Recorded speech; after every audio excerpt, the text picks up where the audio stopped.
Hello students, we learnt about material and written sources in our previous video. These sources give us the information about the occurrence of past events.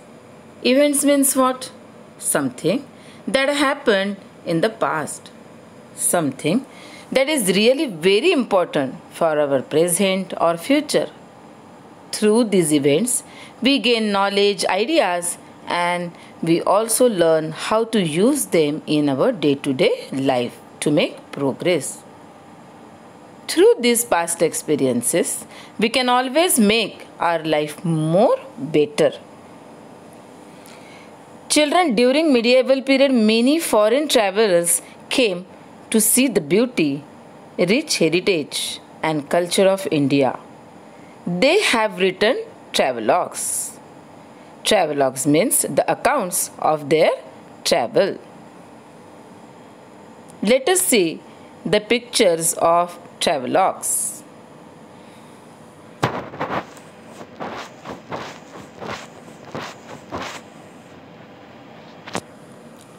Travelogues are the experiences shared by the travelers who traveled from foreign countries to India.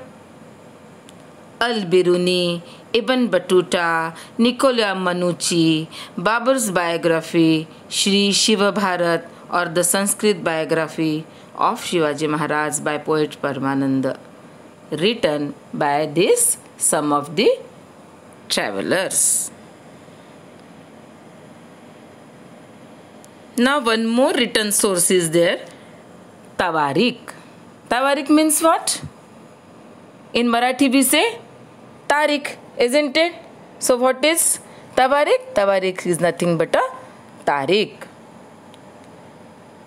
The sequence of events.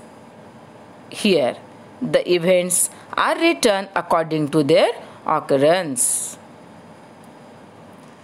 Let us see the examples of Tawarik. Tawariks are again books. Tawariks written by Al-Biruni, Ziauddin Barani, Maulana Ahmad, Yahya bin Ahmad, Mirza Haider, Bhimsen Saxena. These Tawariks are available. Now let us move on to one more written source, and that is Bakhar. Bakhar is a type of chronicle that originated in Maharashtra. So here all the books are written in Marathi. Bakhar means written record of historical events again. They are placed in order in which they happened. So let us see the example.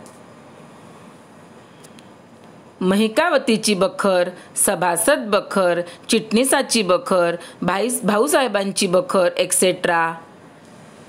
You can see Bakhar पानिपताची also here.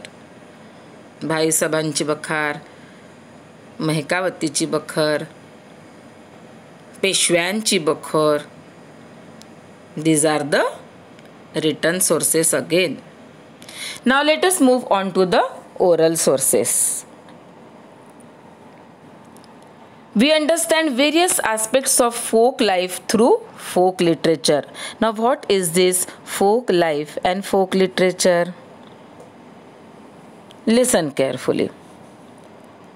Custom, beliefs, rituals, behavior, dances, music of those ancient people are known as the folk life and literature of that era.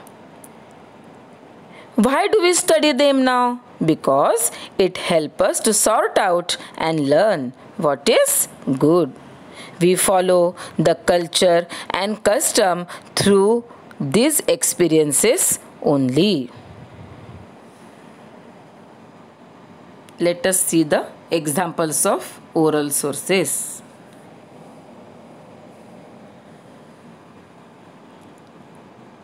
Folk life through folk literature traditionally passed on from generation to generation. Do you listen to the stories from your grandparents? Do you listen to the songs? Yes, so these are the examples of oral sources. Povadas of Chhatrapati Shivaji Maharaj, then tales, stories, legends and myths. These are the stories of Shivaji Maharaj. Myths and legends.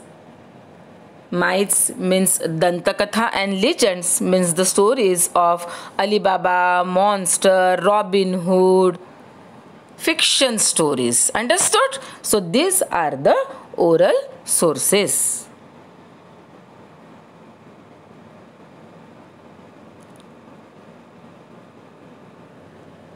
These are the examples of oral sources. So, in this lesson, we have learnt about the material sources, written sources and oral sources. In our next video, we will see how to evaluate the sources of history. Till then, see you children. Bye-bye.